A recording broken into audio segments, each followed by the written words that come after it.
Fantastic. All right. Good afternoon, everyone. Hi, Andrew. How are you today? Say hi. Great, great, thanks. How are you? How are you, Dan? Wonderful.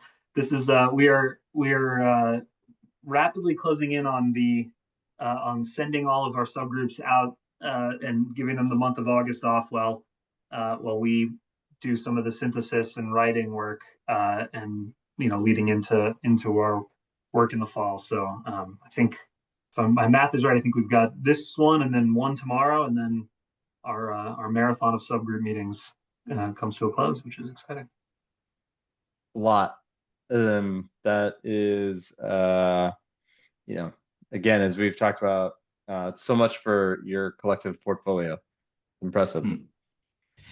Can we put the questions or the things we're supposed to answer in the chat box? Absolutely. I've got them, but it's almost more convenient to have them in that screen. Can do.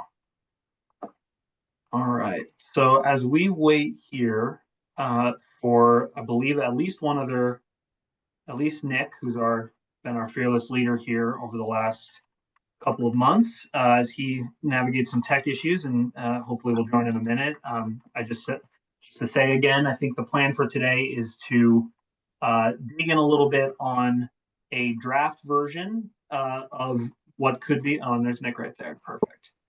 How are we doing, Nick? Yeah. Hello, my apologies. Not a problem. I was just laying out the plan for the day. So per requested there, those are the 5 questions, the 3 sort of specific questions and the 2 cross-cutting questions at the bottom there that this group was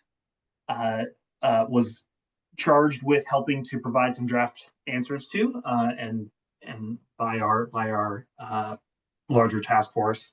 In your inboxes this morning, you will have seen a document that lays out sort of a synthesis, a little bit of what our first 2 meetings hopefully covered, and some of the themes that got pulled out there, as well as some specific recommendations that this group might consider or has been considering recommending.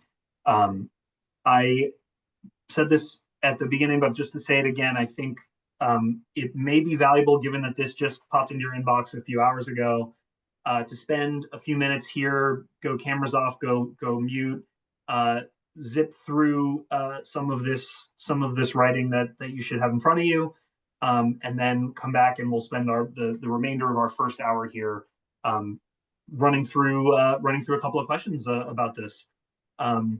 Nick, does that plan make sense on your end? I just want to make sure Absolutely.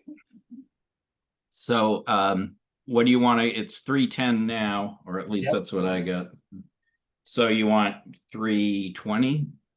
Why don't I will check back in with you all at 3:07, and if people are feeling good at 3:07, we'll feel good. Otherwise, we'll give the final 3 minutes. How does that sound? Wait, 3:07. It's 3:11 Oh now. my goodness, you're right. I'm sorry. I will at 3:17. I will check in. Yes, forgot the Okay, digit there. got it.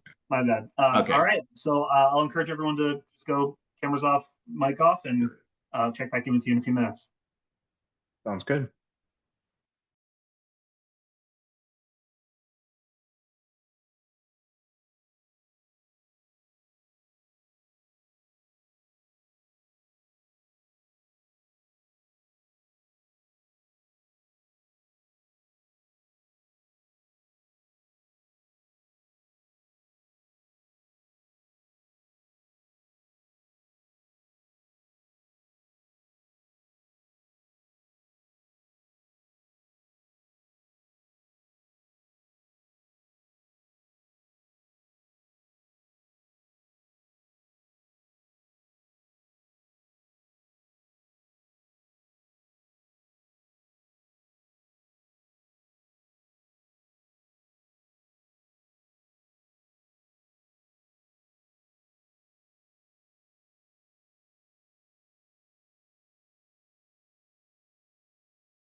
everyone, just coming off mute to say, got about another 2.5, 3 minutes, and we'll come back on at 3:20.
More faces pop up here.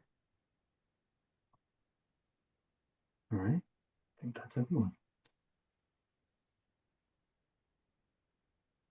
Great. So we've got about 40 or so minutes until Brian from Maine Municipal joins us, and we spend the last bit talking about going into a bit of a deep dive on their group's perspectives here. So I'm happy to take us, I think, sort of section by section, I think is probably the cleanest way to go through this.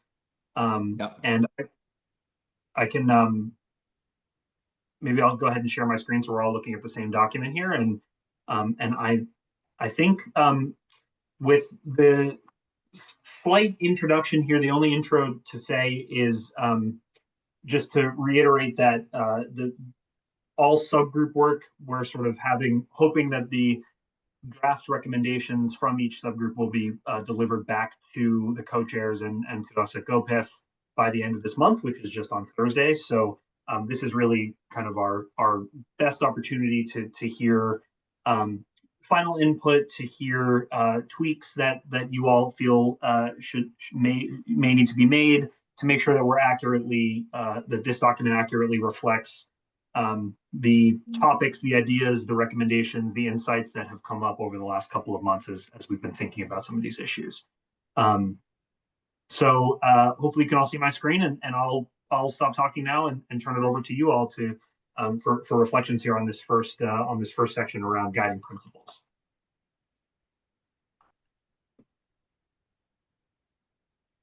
I just want to, Dan, real quick, clarify. Sorry if I'm behind on it. Had folks had a chance to see this before this morning? This just went around this morning. Okay. So yeah, so we do have another few days after this if other sorts of if things strike you over the next couple of days, but just wanted to basically spend this time together being able to reflect in real time and add things that you think are missing or continue to update them. And Got I'll it. just Yeah, add, what other groups have opted to do is, at this point, is use this time to sort of wrestle with the ideas in here at a sort of big picture. So are there things that are missing, or are there things in this summary that does not feel consistent with where you all are at? And then Dan and I are very happy to take line edits, word suggestions, other sort of small text stuff via email, if that is more efficient than talking about it here. So that can also be, we're not giving you a whole lot of time here to engage on this stuff. And so that can be, if you want more time, we can certainly take more comments that way too on this, Andrew. I think, considering we just got it this morning, that, the plan of going down through this document piece by piece, try to give some input on it as we go. Frankly, I'm just going to download the document, and any things I feel need to be added or subtracted or whatever, I'd then share over to you guys right within the document, within my own font color or do the document review thing. What I could say is, what I struggle with a little bit overall in looking at the document, just big picture wise, I think it pretty much covers what we've talked about and pretty much covers answers those questions. My question is how deep, where you're making kind of just recommendations. A lot of times you're just doing these bullet points. But at the same time, should we be going even deeper with more detail to the recommendations is my question I keep asking myself as I look at the document. Do you have an example of something that you would feel needs more depth? No, I think, yeah, I think probably because we're so new at looking at this, that maybe if we go, if Dan or Scott kind of lead the conversation down through the document, we can chime in as we go. I definitely agree AI is not a fad, and it's here. It's something that we've got to deal with. I don't know that that's going to be explained upon anymore. Great. Two. Yeah, go ahead, Andrew. Thanks, Jay. I don't want to disrupt your flow. So feel free Go to chime in. And again, I kind of did a decent read through at least page 4 of the 7 pages. So welcome a chance, and I too will try to provide you all with comments in the PDF if that's the preferred way. And definitely agree. I don't think we need to spend time on wording and language for today's purposes. A couple things at a high level. How are you all, whether it's from a full task force or whether this committee, since we last met, there's been some decent activity at a federal level, at least regarding executive orders around the role of state AI policy as it is in contrast to federal policy, despite the striking of the AI state moratorium in the Trump tax bill. How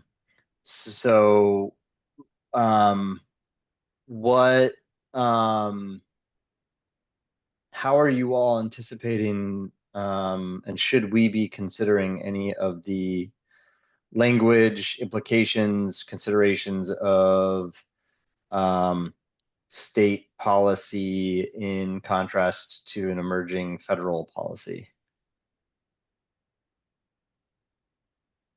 Is that within the purview of this committee for consideration, or is that something that you're anticipating being a part of the broader discussion, or neither? I'm curious what the group thinks.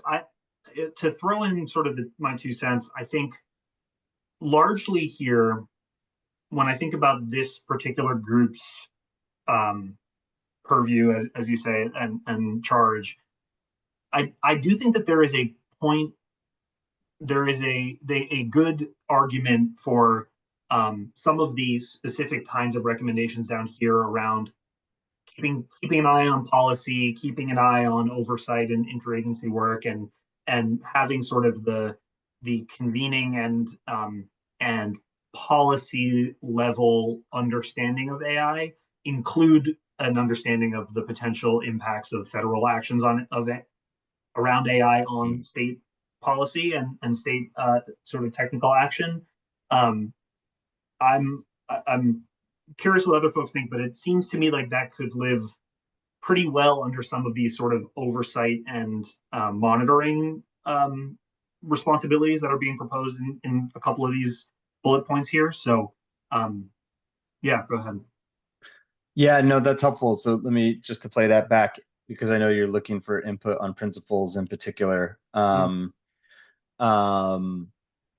My suggestion would be that designated responsibility for stewardship of ongoing state policy and practice be elevated as a principle to inform some of the more specific policy actions and recommendations. Right, like, we're in a very concentrated time where federal policy is going to continue to evolve and change quickly.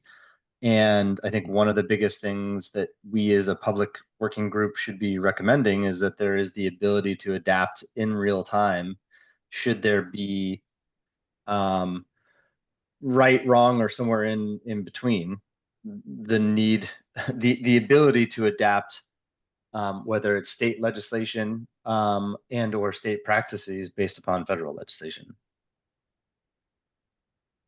That makes sense? It does. I think especially with AI, how quickly AI is moving. Even this document, the moment we launch this out in October, within a month, something will have changed where all of a sudden we're needing to be more flexible. And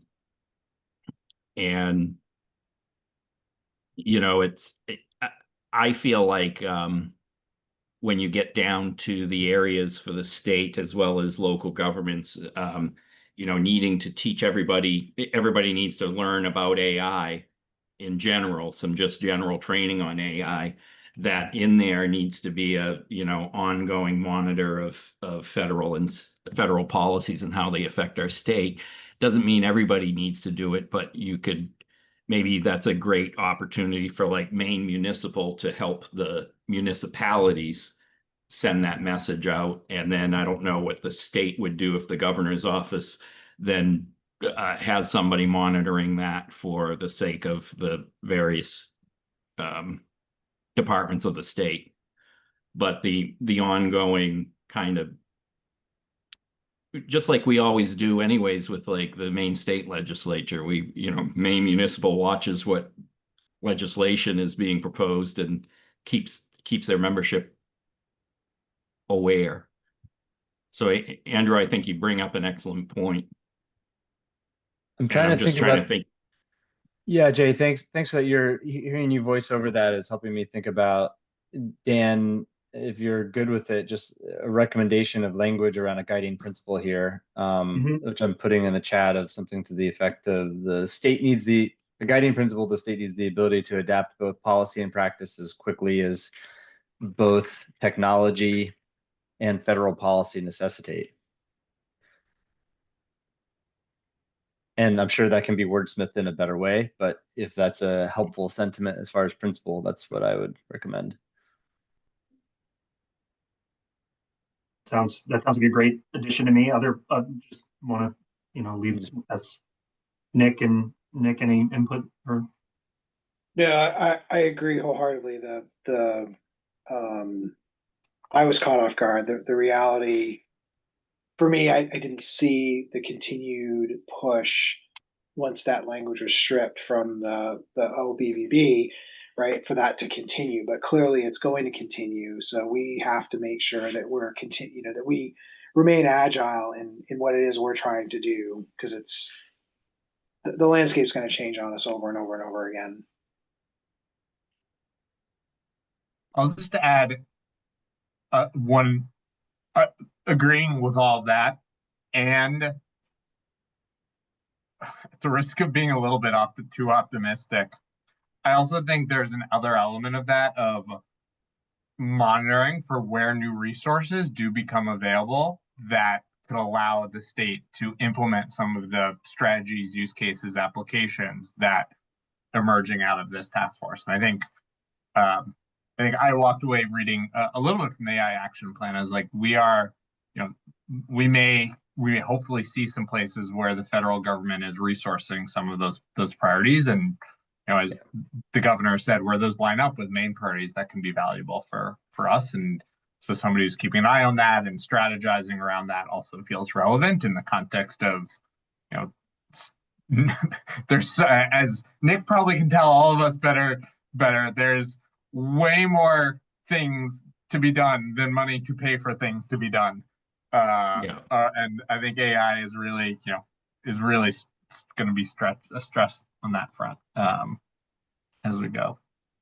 Scott, if I may, just to double click on that, and whether it's a subset of that as a guiding principle or it's embedded in an action, let you all sort of mix and match as you think appropriate. I mean, I think two important examples would be the conversation that stemmed out of the last task force meeting, and Scott, even some of our conversations since around the critical role of digital literacy, digital skills with a explicit AI focus, both from a public sector and beyond standpoint, right? Like, I think that is a clear area where AI literacy for public sector at large, I think, is very likely an area of resourcing.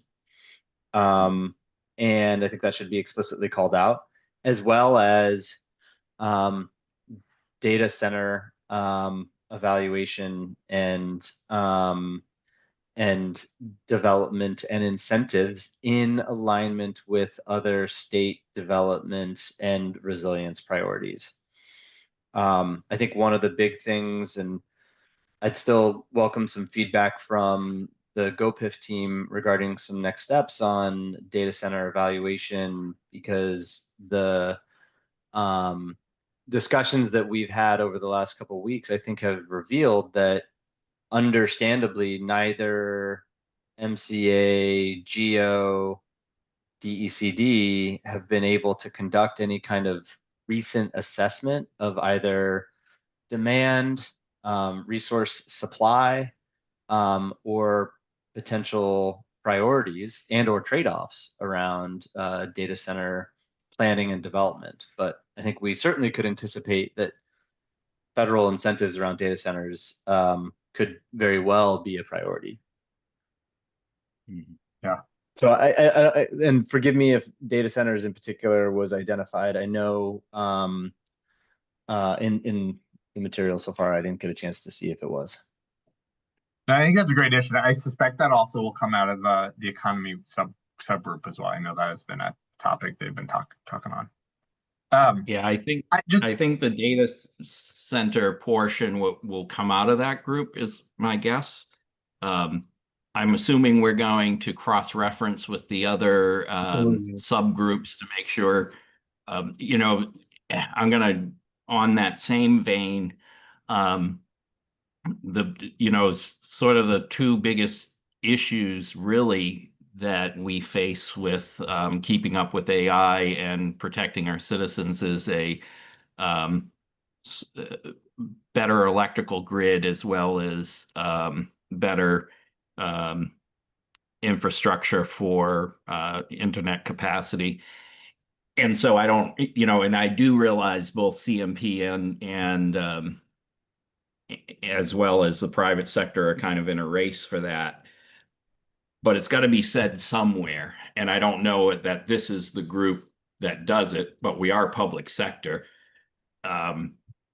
Or is it something, an overarching thing that's said at the beginning of the introduction to all of the subgroup topics that first and foremost, because to me, that's the big thing. I mean, already, my manufacturers, when power goes down, they're in a tough situation, and they got their generators kicked on, but there's probably the need for, there may even be the need for incentives and different programs to help largest employers with making sure they have backup generators and redundancy.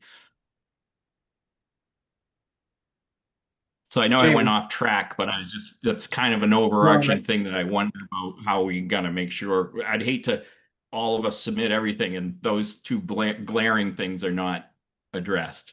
Yeah, Andrew, I'll come to you in just a second, but just to say that we did get some, we got some analysis performed by the Governor's Energy Office that I believe showed up for you all prior to the last meeting a couple of weeks ago, the last larger group meeting.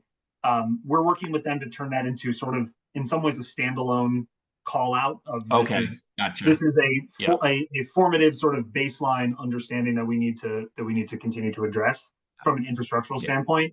And part of also, Andrew and his team at MCA have provided us with a similar sort of analysis from the broadband front as well. So trying to continue on sort of the keeping this as the government piece, but understanding that all of these things are one one conversation. Understood. Yeah. I apologize if I didn't catch on to that before. No, not at all. There are a lot of moving pieces. Trust me, we definitely things get put in interesting buckets. Andrew, go ahead if you're. Yeah, no, it's helpful. Thanks. And I think, going back to Scott, your point just regarding the monitoring for new resources, and sort of I was highlighting data centers as being an example of that for us to consider. It brings me back maybe to one of the higher level points that I had is in reviewing both principles and recommended policy actions. The framing pretty much under the introduction of the explore the most promising uses for state agencies and other public entities to address capacity gaps and improve service delivery. And that helps inform some of the recommendations that are identified. I am wondering if, and I know we're sort of in quotations there, but I guess I think a lot of our discussion has been largely around both promising uses and enabling capacity. So, and you feel free to help clarify or push back. But I do, promising uses has a lot of this recommendations around state agencies should use the tools and teach people how to use the tools and keep track of changing tools. And those are all good and right and appropriate. And I think it's an opportunity to be a little bit more proactive as we're starting to identify in some of the principles just around monitoring resources and making sure that there's clearly designated responsibilities to adapt with changing technology and policy.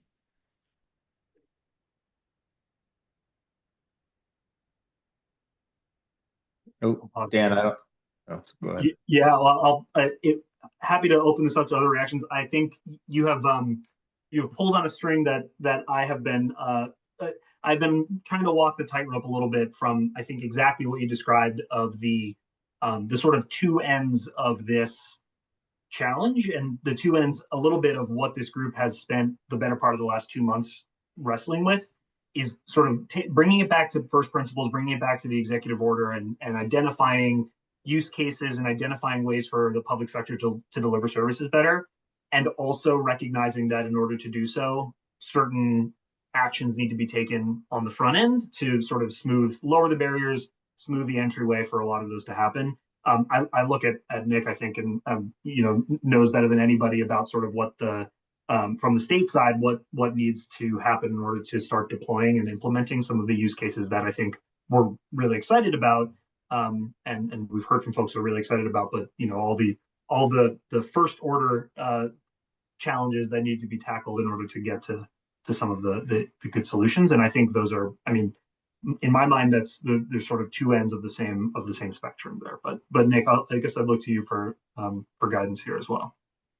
Yeah, I mean, I think you kind of chunk it up in two different buckets, right? There's taking what the task force recommends as a starting point, and I think it's always easier to take a small subset of something and get it to reality. For an example, like what we're dealing with a task force, but it's the longevity of the program that really becomes challenging. So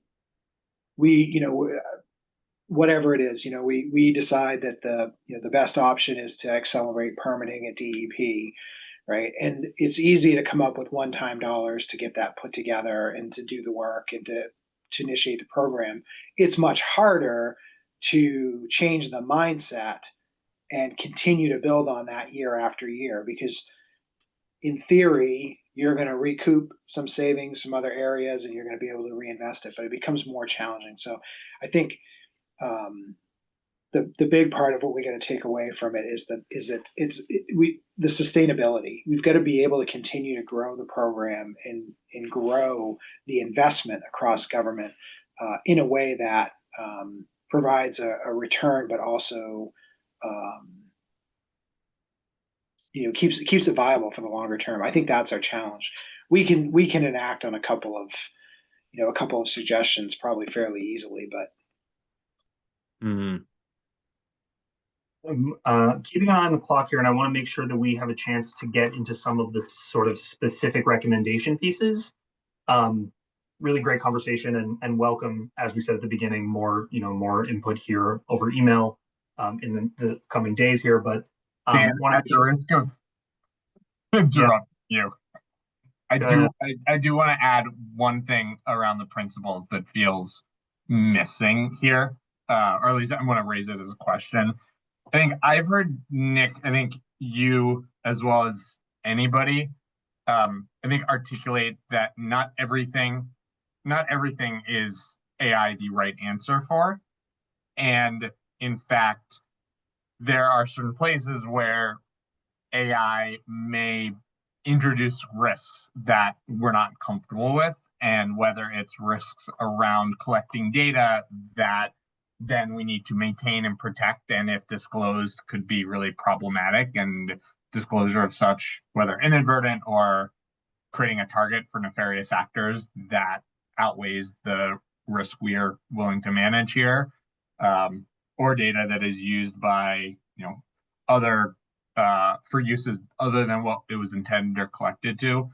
That feels like a pretty important principle that, Nick, I've appreciated you raised early on, that I think I could imagine seeing here, that while AI is exciting, AI is not the answer for every problem, and that agencies and government need to be really deliberate about when AI is the right solution versus better product design versus other automation versus other kinds of solutions here. That needs to be reflected here. It's a tool in the toolbox, and it should be used and leveraged for the right, for the right reasons. I think I did recall in the break we took to review the document, I think we did talk about transparency in terms of what solutions the government has enacted on, and creating like we have a list of prohibited technologies that aren't allowed. The document talked about creating a list of what AI infrastructure pieces the state has invested into and what they're using. I mean, that's huge. If somebody is seeing a product that the state has that's AI driven and they want to know what's the platform, they can go to a location and see that. So there's a lot about that, Scott, that's transparency, and I think that's an important piece to it. All right, thank you. Thank you, Dan, for indulging me and interrupting your flow. Not a problem. And, Hey, Brian. welcome, Brian. We're running through a quick set of some state policy actions to consider, and then in about probably 10-15 minutes, we'll turn it over to do the final half hour as in all sort of the municipal pieces here. So I'm going to turn us, I think, quickly to running through some of these recommendations for state policy actions, as I said. And I think largely these fall into some of what Andrew correctly identified as some sort of barrier reduction, capacity augmentation sorts of policy actions here to make sure that that if and when state agencies want to deploy artificial intelligence solutions to solve some problems or to increase the efficiency and effectiveness of public sector service delivery, they are able to do so in a responsible, safe, and ethical way.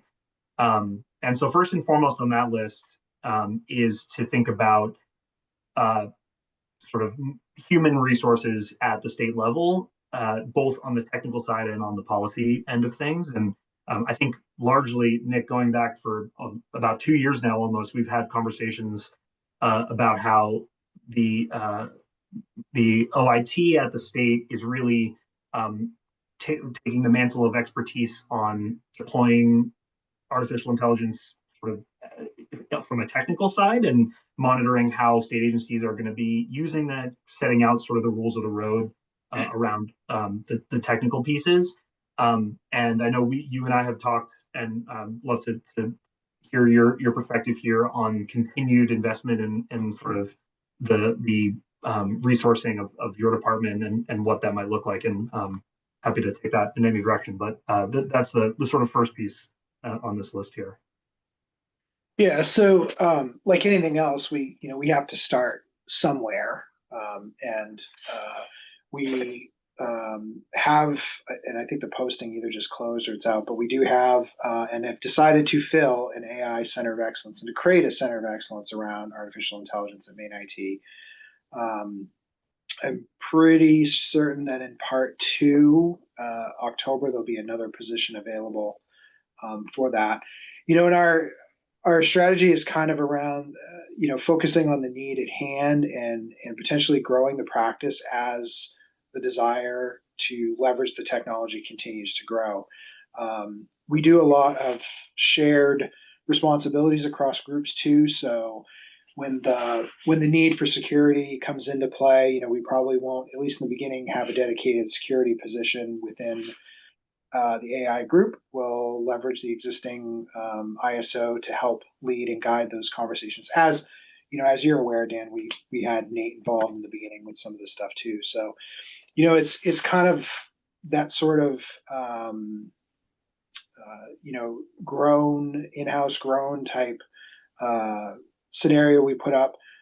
We'll consistently ask for as times become available, or when the opportunity becomes available to get new positions.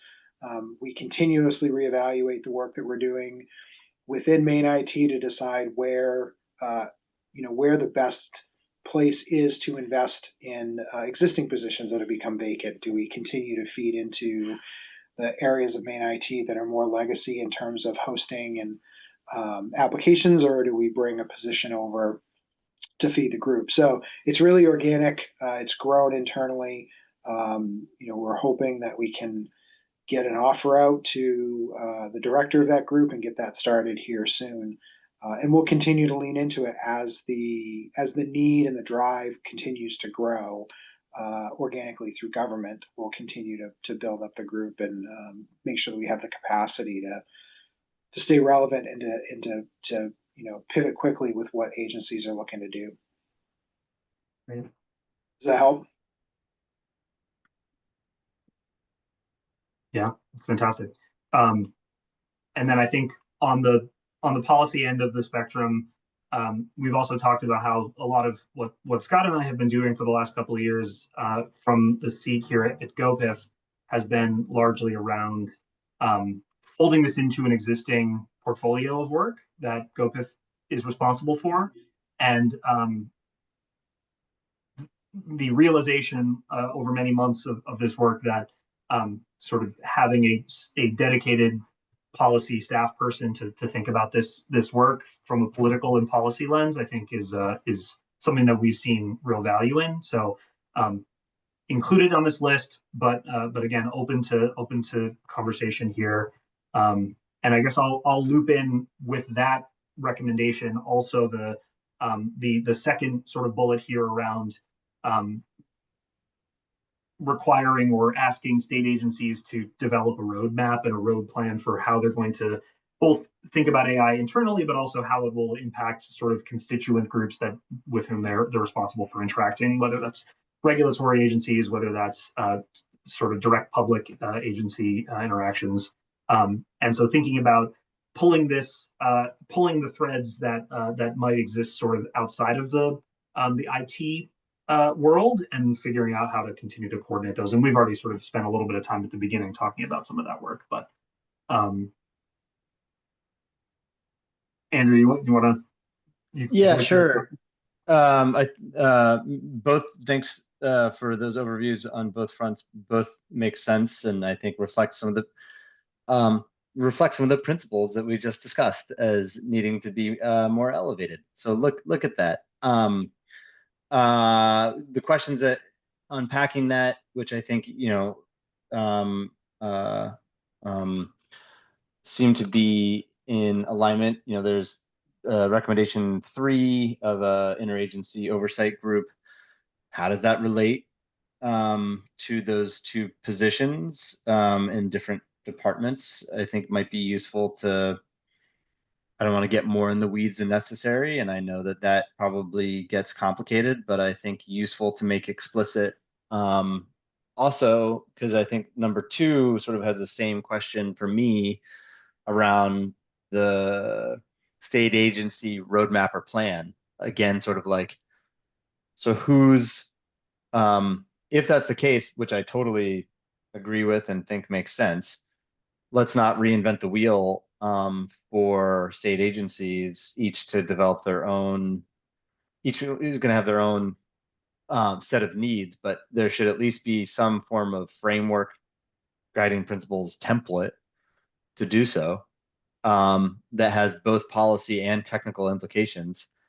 So I guess the question sort of being like, who's on point for facilitating that? Because it's a really different question if the center of the OIT Center of AI Excellence is asking for that versus GoPIF's considerations around alignment with potential federal moratoriums. Thoughts or perspectives or opinions here about what to include? No, I think I agree. I mean, with what Andrew is saying is, certainly when I look at the municipal side, I think the city would have some policies and guiding principle, things that pertain to the city as a whole. And, the departments would then work off of that to address their specific needs. So I assume that would make perfect sense for the state. And so, the question comes down to who's doing that. But I think Nick has, looking to address that with a particular role. Can I know we're running hot on time, no doubt, and I'm eager to hear from Brian, but so in the interest of time, can I flex my Homer Simpson superpower of ignorance in offering a question suggestion? And Nick in particular, feel free to kick me under the table. I guess one point, I look at this is cross-cutting with need for standardization, both from a technical and from a policy and from a practice standpoint.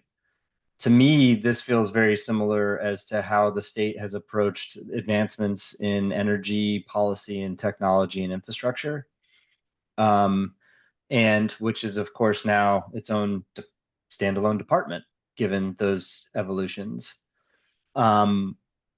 it seems to me to be impossible to not have like a significant level of involvement from Dan, your department, your team, your like domain of subject matter expertise, and needing to sort of facilitate the level of interagency involvement and guidance. I guess I wouldn't be necessarily opposed to identifying that this is a designated role with responsibility of reporting both to the governor, the legislature, and interagency partners, with two designated responsibilities, both in bridge and liaison to OIT and DAFs, as well as whether it's the policy and or the engagement that's identified with some of the recommendations downstream. I guess that's me suggesting that I don't know if that's cabinet level or if that's just in a position embedded in the governor's office with responsibility on oversight of the both technology, procurement, agency coordination, and policy monitoring. So maybe that is just what a GoPIF position is. I don't know for sure, but I would say positioning it comparable to the prior, current, transitioning governor's energy office, it to me in some ways bridges that. But I also would imagine there are significant technical considerations that you, Nick, probably have more insight to that would be helpful to sort of refine or put that hypotheses in check. I That was my wonder- invitation for kick under the table. I wonder if Dan, will you pull the share doc back up here just so we can all look at it? I wonder if what that suggests here, Andrew, is the second bullet. I wonder if it shouldn't reference GoPIF.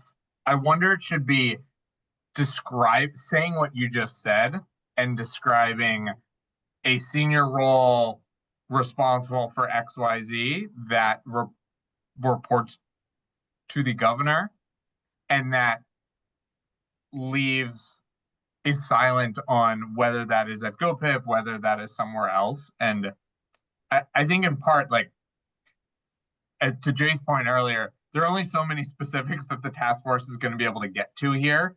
And I think there are probably merits to a bunch of different like specific setups to this, but they all have these common features that you just described around a single throat to choke with I thought your charge description was nice.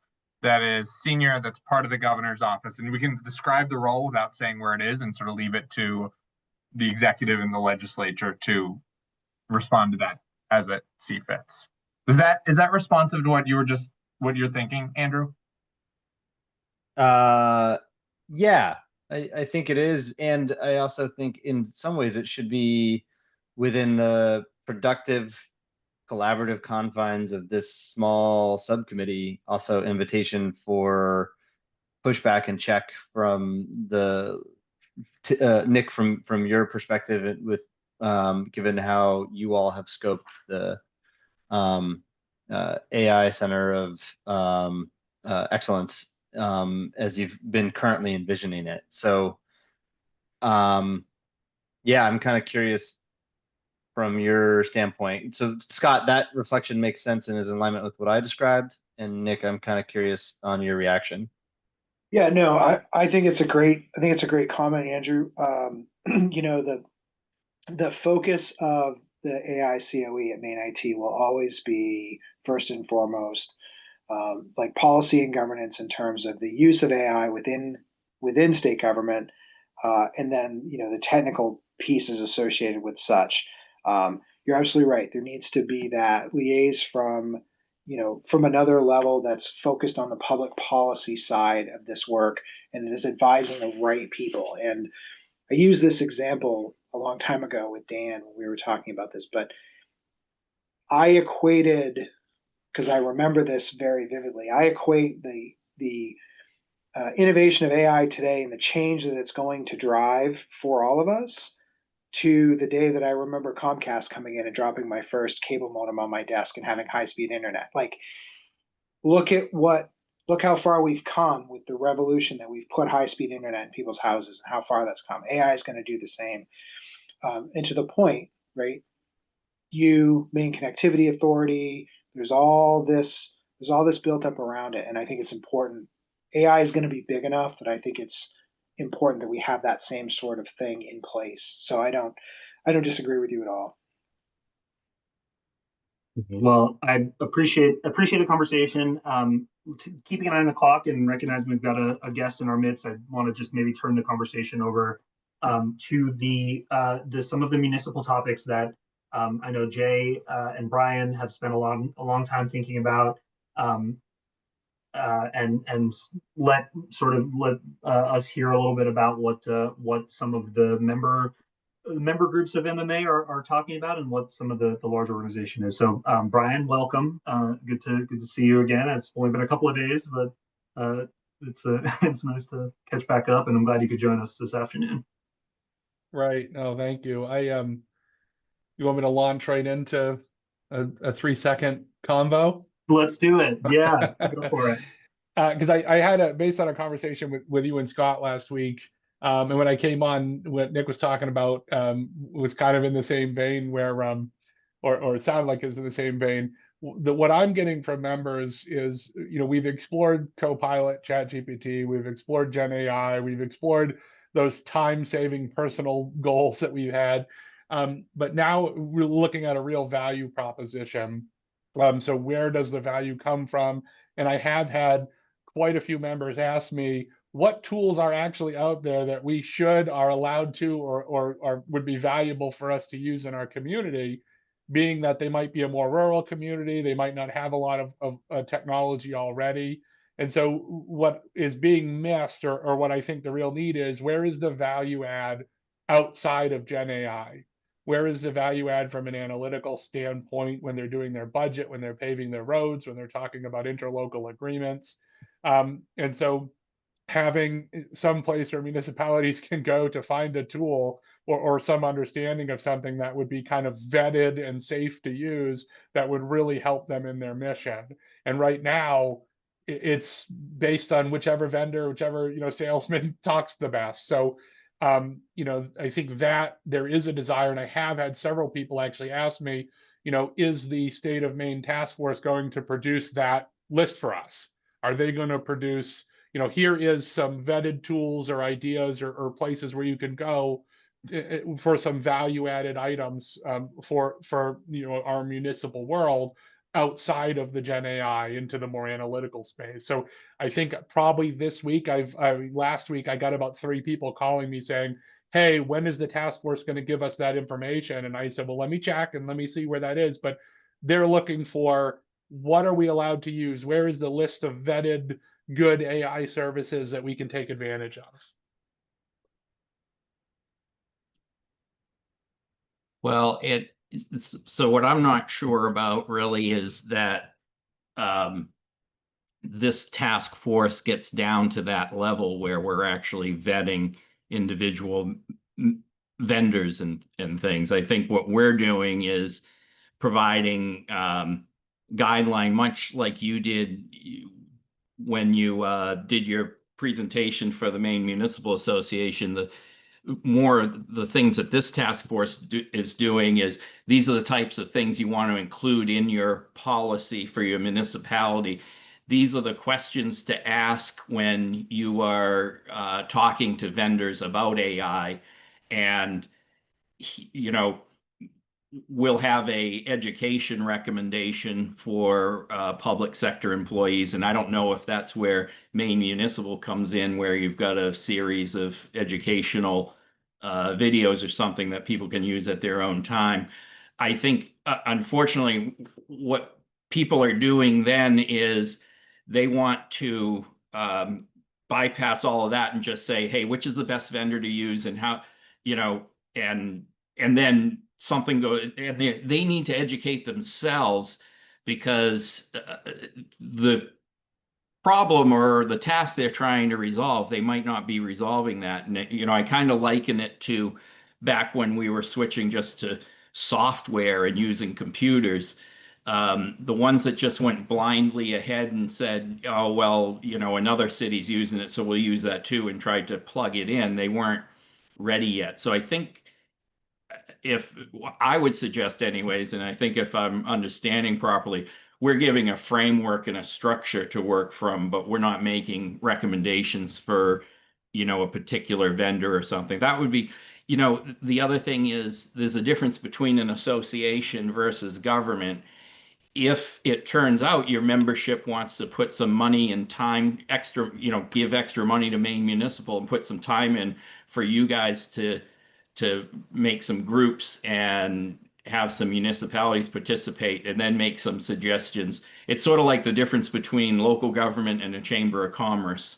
A chamber of commerce can make those recommendations for vendors, or at least make those things, whereas government kind of has to provide the framework and not get into the specifics, because you've got the procurement issues along the way as well. With needing to get at least 3 quotes and this and that. So correct me if I'm wrong, Dan, is that pretty much, I probably overstated it, but. No, I think that was I think the only possible twist I'll make on what you said, Jay, is that I think you are right. I think in principle that like we're probably not going to go vendor by vendor and say here's a list of things, but what I do think could come out of a group like this is an idea or 2 or 3 that could facilitate that kind of technical assistance down the road, or I think, Brian, what we talked about last week was creating sort of capacity building structures that maybe have a lighter touch from the state, but are sort of supported by and fed into by the state. And so I think that there's sort of like a middle ground a little bit, Jay, from what you're describing. I think that makes sense to me.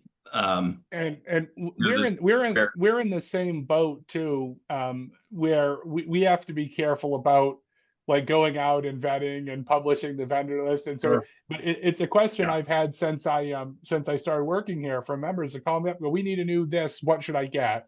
And so we take the approach of like the guidelines, the best practices, and then every once in a while it gets a little confusing because there is some either a local partnership, state partnership, county partnership with an organization.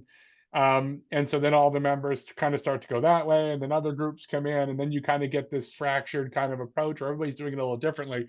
So that is where the guidelines come in, and that's important. So it is one of those interesting problems to solve, because we worked with like National League of Cities and we worked with the COGS, but it's the number one question that I'm getting now is like, hey, I need to do this.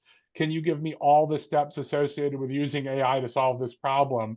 And I say, well, I can give you some guidelines on how to kind of maybe start exploring that for yourself. And then for some reason, and I don't know how it kind of came out or came across, is there are some people who are definitely reaching out saying, oh, the AI task force from the state of Maine is going to be releasing this list of vendors. And I'm going, let me check. I said I hadn't heard that, and I've talked to those folks, and I've talked to GoPIF, and I said I think you're looking at more from a governance advisory from a piece, and so and it might just be kind of misconstrued because that's what happens, but so certainly anything that the task force does or any of the guidance that it provides, we would love to kind of direct people from our site onto the task force portal so that they have that information. And then we could, from I guess if I knew exactly what the deliverables from the task force were going to be, it would help me kind of use those as my foundation to then put the MMA layers on top of that. So that's what I'd like to do. I'd like to get that information, and then if we want to, like Jay had mentioned, kind of go above and beyond and do a little more pieces that we can do, because we're again an association of the membership. I don't want to do the same thing that the task force is doing by accident. I think that we can definitely kind of maximize our forces and without duplicating our effort. So I like the foundational approach though, because that's where people need to start, and then educating people on, because we do a lot of RFP work, right? And educating people on, now you're doing an RFP for an AI tool, so it's no different than doing a regular RFP. So it's less about here's a vetted solution that's going to work, and more about how do you make sure that the solution actually has like a positive approach to AI and a positive integration that's going to be useful, and it's not just a sticker on a window. So I'm totally driving with what's being said. And I want to make sure that we're kind of sharing the space and we're not duplicating each other's stuff. But I'm more than happy to take all that information and direct our members to the task force for that stuff, and then build on top of that. So I think that would be a great idea. Great. Andrew, go ahead. I see your hand raised there. Yeah, thank you. And thanks, Brian. I'm sure our paths have crossed, but nice to either see or meet you. And the put sort of my comments, what you were describing as far as those foundational services, to me makes so much sense as far as leveraging some of those cross-cutting capacities that MMA already provides. I think that sort of boils down again to sort of the vetted education, training, consideration of bulk procurement of services, the collaborative resource development, and even risk management. Just thinking about the sort of, again, maybe that rolls up into bulk procurement. And frankly, this actually comes back to, I feel like, Nick, a really good idea that I feel like I've heard you mention, and one where I think could be a real opportunity to look to efficient consolidation of services, and thinking about, already there are mechanisms for how schools and libraries leverage state resources for bulk procurement of internet services and technology services through the Maine State Library Network. And perhaps there's an equal opportunity here for thinking about how municipalities can leverage either state incentives or state capacity through some of the aforementioned roles and expertise in a more streamlined procurement of software, consulting services, enabling technologies, et cetera.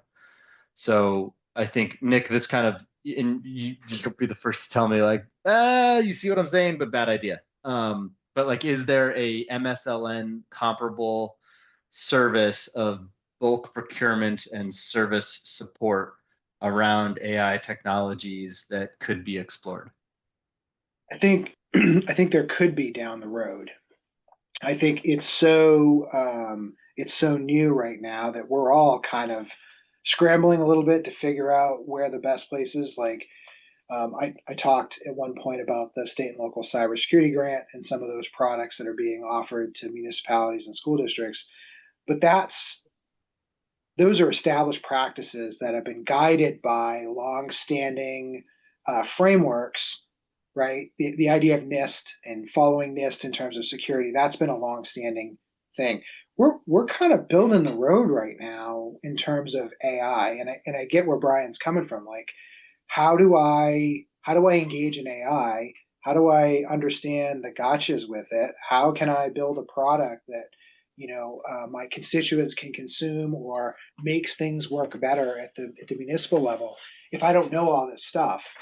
I think to start, a good way is just to be able to be transparent and sharing with information. We've gone through and created some policy and governance, and some of the things we have done is vetted some tools to say, and it's an ongoing process, but we vetted a couple of tools to start to let state government experience Gen AI. And I think that's good information to share with Brian and MMA in the municipalities, so they can just learn from what we've done. But I think there's going to have to be more of a kind of a grassroots effort to say, or I mean, we see a lot of different things fluctuating out of the federal government in terms of stance and guidance on AI. maybe that gets firmed up over the next 6 to 8 months, and it's something we can lean on more, or maybe it's a grassroots effort of collaboration with everybody here and with Brian at MMA and others to say, let's kind of build that framework from the ground up, and then we all use that as the foundation of how we go forward. Um,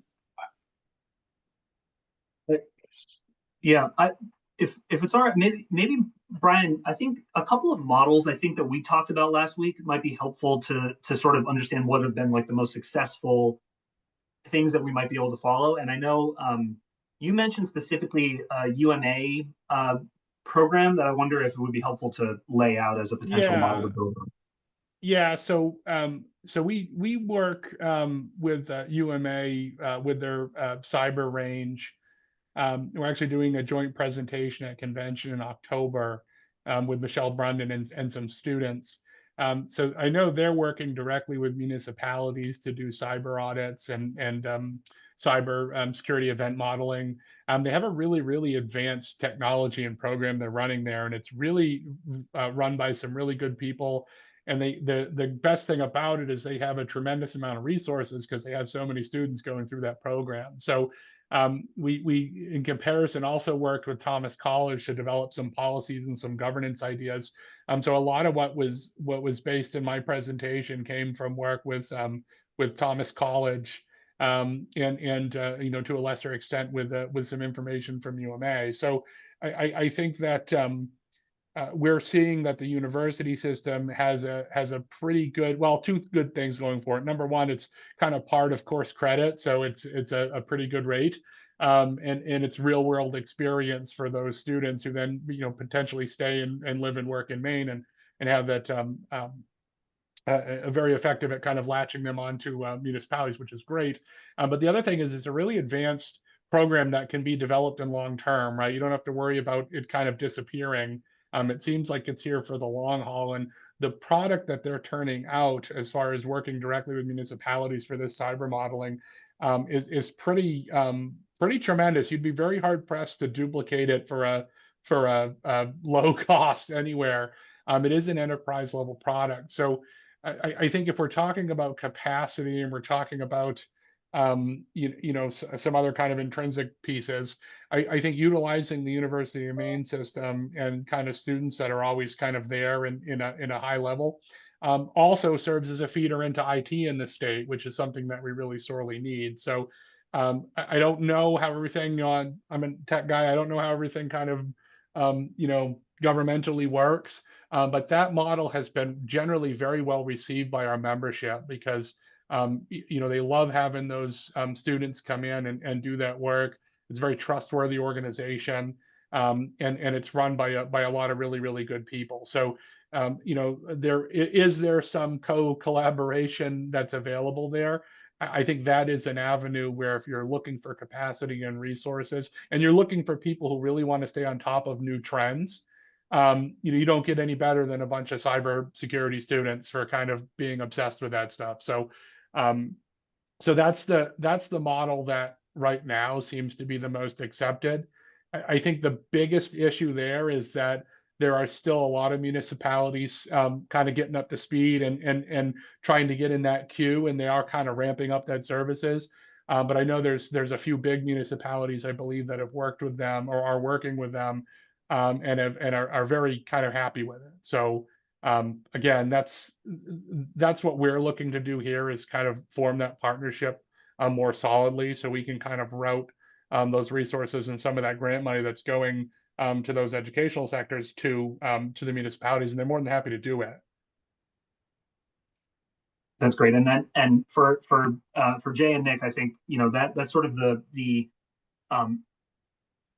I think the germ of that idea is something that had come up in conversation around leveraging our student populations, leveraging knowledge and expertise and research money and grant writing money and all of the above from not just the public university system, but we've got membership from the RU as a part of our task force. We've been talking with other sorts of private universities and of course the community college system as well, to think about where are there pockets of expertise and capacity that we might be able to draw connections between the people who can do the work and the work that needs to get done. And I think that's sort of the genesis, I think, of the idea that Brian mentioned to us a few days ago that you'll see show up here partway through this draft document in front of you for your consideration. So just wanted to make sure you had a chance to hear from Brian directly on that one. The other place I think that we spent a little bit of time, Brian, a few days ago talking about was around the new Maine Office of Community Affairs, which is a new program housed within the executive branch that's just getting its feet underneath it right now. It has I believe 2 full-time employees, maybe they have just started their third, but definitely a director and a head of the state resilience office. And a lot of their work is really going to be around that one-stop shop type of mentality for municipalities, a lot around climate, a lot around resilience and community planning. And I think there's an idea that's been kicking around in my brain for a little bit around expanding that to also have sort of tech concerns, given the common nature of some of these questions around a lot of the membership, Brian, that you're that you interact with every day. So curious to hear Jay, Mark, oh my goodness, Jay, Nick, sorry, I read your last name there. Any reactions there, or Brian, any more color to add to that idea?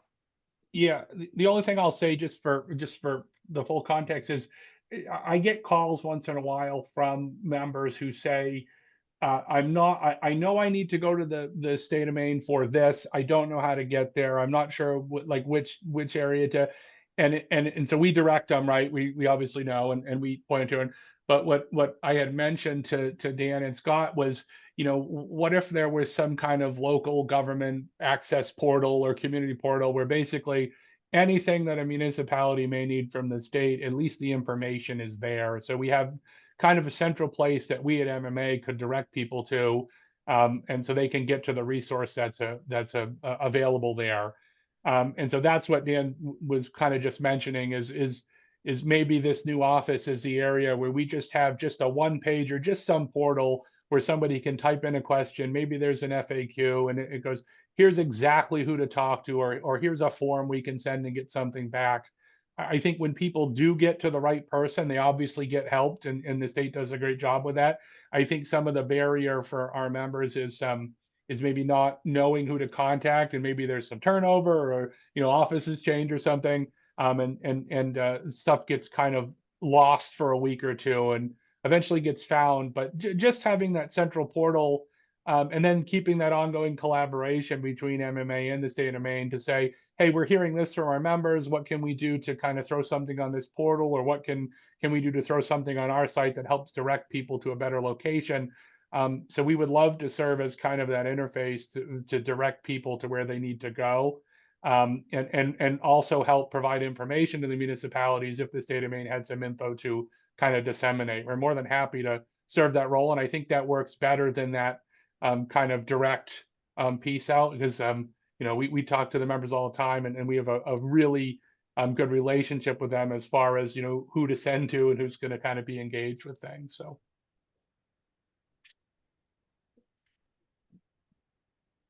Jay, I'm And curious. I don't really, Yeah, go ahead. go ahead. I What's was, your I was question? gonna ask what your reactions were, so you feel free. No, I think, basically everything Nick and Brian are saying make a lot of sense to me.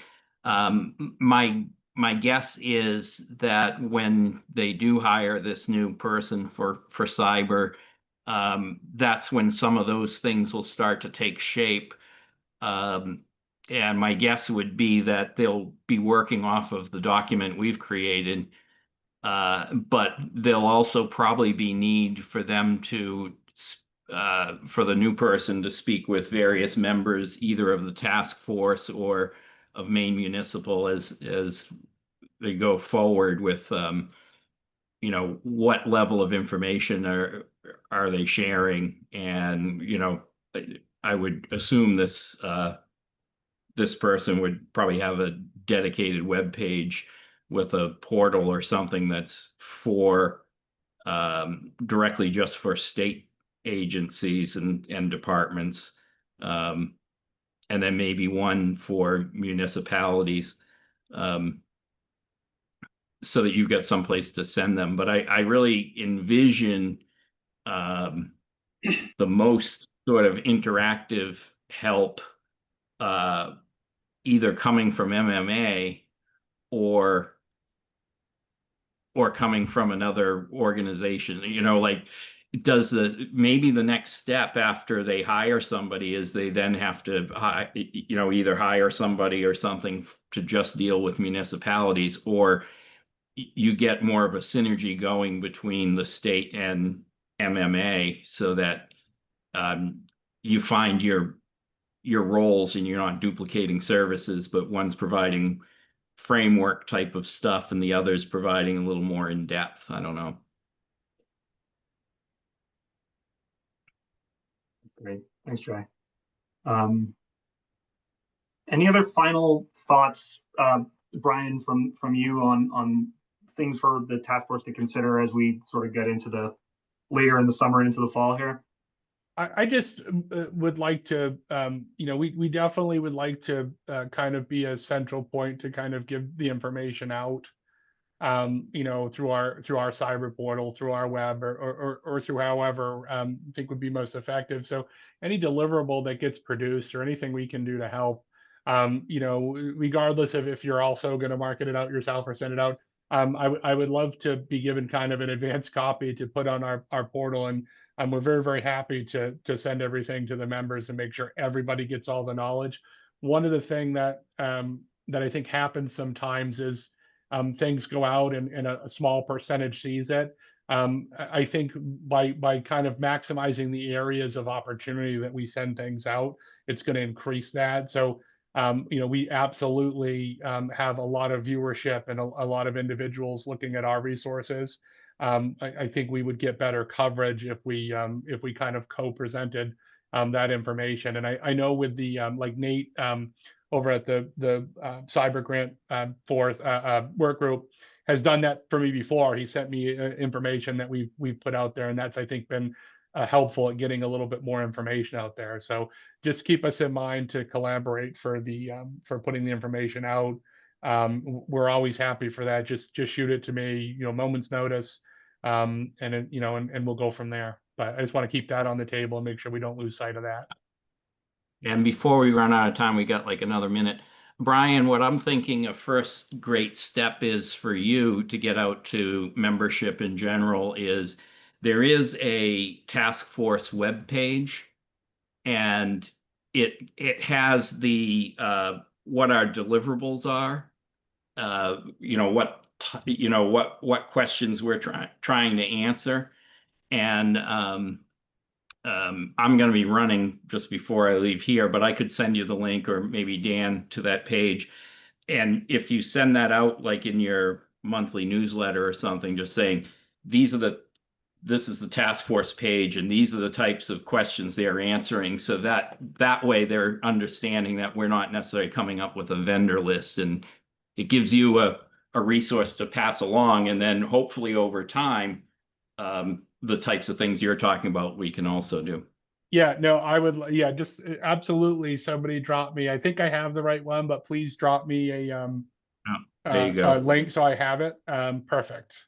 And I will be happy to feature this in our portal, and I'll be happy to include it in out to the membership. So Thank you. If you highlight the public sector part of everything, so they're not picking through everything, that might help them too. I generally will do that. I know exactly what you're saying.